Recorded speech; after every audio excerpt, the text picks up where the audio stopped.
CPM నేత పెంచలయ్య హత్యకు ప్రభుత్వమే బాధ్యత వహించాలి అన్నారు సిఐటియు రాష్ట్ర ప్రధాన కార్యదర్శి సిహెచ్ నరసింగారావు. రాష్ట్రంలో శాంతి భద్రతలు పూర్తిగా వైఫల్యం చెందాయి అన్నారు. గంజాయికి వ్యతిరేకంగా ప్రచారం చేస్తే చంపేస్తారా అంటూ మండిపడ్డారు.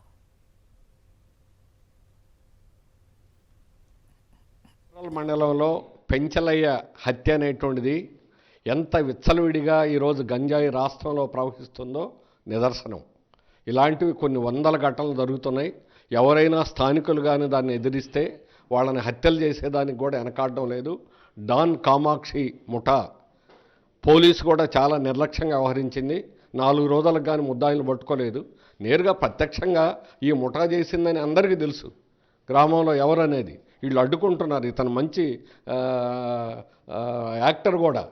దీన్ని ప్రచారం గంజాయికి వ్యతిరేకంగా ప్రచారం చేస్తున్నారు. ప్రభుత్వం ఏదో మేము చాలా గొప్పగా చేస్తున్నామని చెప్పుకుంటున్నారు.